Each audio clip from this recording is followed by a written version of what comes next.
A couple of things that I absolutely adore about secondary and tertiary media sources are, number one, they never learn from source material. No matter what it is, they never learn from it. And number two, they can manage to take said source material and contort it into something that sends their message out. May have not been the message from the source material, but they'll make it fit their message. Take this article in front of you from the Mary Sue, for example, talking about a specific type of troll out there trying to make us distrust everything. Now it comes from a Rolling Stone article, and this Rolling Stone article is meant to talk to people like the contributors for the Mary Sue. This is directed at them, saying, hey, there are people out there that are trying to mislead you. So what do? They take a little bit of information from that, they kind of present it, and then they spin it into their narrative, because of course they do. Because of course they do indeed. So hey there. So today I want to return to that wonderful world of cringe farming. And if you haven't heard my spiel on that yet, it goes a little something like this. Every day I like going through all of this craziness and looking for that choicest crop of cringe. If I find a really good one, I like bringing it to you, because again, whether you laugh, whether you cry, whether you shake your fist to the heavens and say, why, God, why, you're better for it. Why are you better for it? Because you're not around these people. And if you are, if it rains on your life all the time, well, you're dealing with that umbrella guy. I'll definitely bring you an umbrella there. Now, before we get into this too, the Russian trolls want us to distrust everything, and they're succeeding. If you like this kind of content, you want to help an umbrella out, help us with our interactions. That means subscribing, obviously. It also means sharing videos, but just commenting or interacting, or liking anything out there. Any interaction helps out. Also, if you get frustrated and you start punching your keyboard, don't pause the video. No, just play there. Sincerely, I do appreciate what you folks do. I appreciate it more than I can ever convey. Thank you there. So, Russian trolls, they want us to distrust everything. And they're succeeding. Sounds nefarious, doesn't it? Now, what's amazing about this is they want us. They're talking about Mary Sue contributors to distrust everything. That's the point in the article that's they're sourcing here. And they note that at first. They talk about people out there. They're not just predators, but they're political operatives that are using sophisticated technology and psychology to sow distrust and dissent within America. And it's working. Now, in this, you have two accounts that are brought up. And I like one account that's brought up in this, Polite Melanie, because Polite Melanie sold themselves as a specific type of voter, a specific demographic, and well, that sold on Twitter. It turned viral, in fact. And I'm not talking about the viral way that, I think that this turned. I'm talking about it spreading everywhere. Because, of course, media utilizes these sources, the types of people that inhabit Twitter. They, of course, utilize that.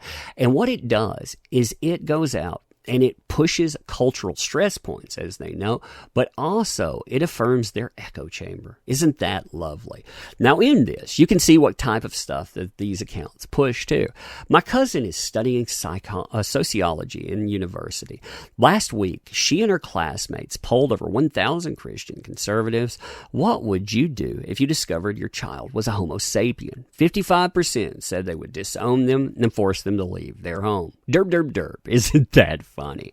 What that message is there, though, is it's supposed to make you look at that and say, man, those people out there, they so dumb. Man, I'm smarter than that. They don't even know what a Homo sapien is. Why? Because, they vote a specific way. They believe a specific way. And that says a lot about not only the people sowing this type of idea, but the people that go in and they farm it. If you hate people because they meet certain check boxes, what does that say about you? What does it say indeed? But anyway, they go in and they talk about what this is supposed to mean. And I think the Rolling Stone actually does understand this to a point. And it's amazing to even say that.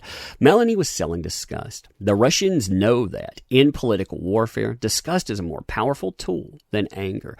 Anger drives people to the polls. Disgust drives countries apart. And that's true. It also destroys communities and on. And that's where the Mary Sue wants to take this. See, they then start talking about how this isn't just limited to social issues. They target our divisions based on media and fandom as well. Then they give you a lie here. This is a flagrant lie, telling you that the Russian trolls were behind half of the dissent around The Last Jedi. They're all over. You see that throwaway sentence there, though. And then you see the post that's put behind it. See, Ryan Johnson actually shared this. And you can see on here, it's my paper, final draft, on the politicization of Star Wars fandom and The Last Jedi accepted for publication first Friday. It shows that over 50% of criticism directed at Ryan Johnson was political trolling. Some of it, notice that, some of it likely from Russia. So you not only have an article that is out there talking about political dissent, sowing discord, but then you have a place sourcing to it, missing the entirety of the point with it, and sowing discord by using this and lying. I mean, this is a flagrant lie. They know that too. Either they can't read material, which is possible. I suppose they might not be able to. They might not actually read articles. Or worse, again, there's a more nefarious reason there. They want to sow discord. They want to say that your opinion doesn't matter. And that's what I think they do.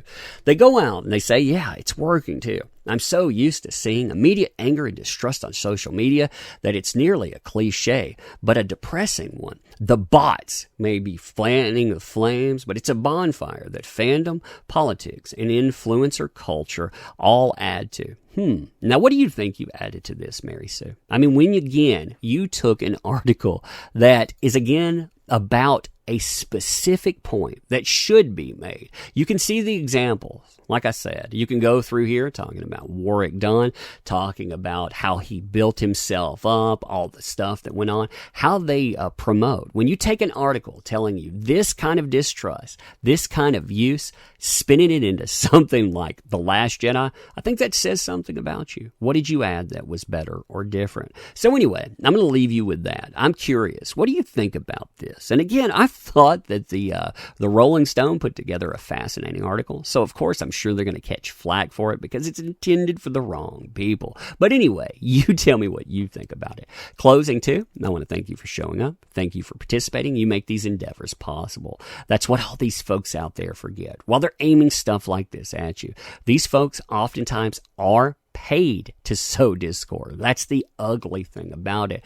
because these companies, they don't want you to have a voice. I want you to have a voice. So leave your comments, pro or con. Don't care what you throw out there. Doesn't matter to me. I rarely ever remove anything. Maybe YouTube removes comments. I apologize for that, but I have no control over that. I do want to thank you for your time, for you showing up, however, and if you want to help out with the interactions, definitely appreciate that as well. So anyway, closing, I want to say thank you, and we'll be doing this again soon. Thanks.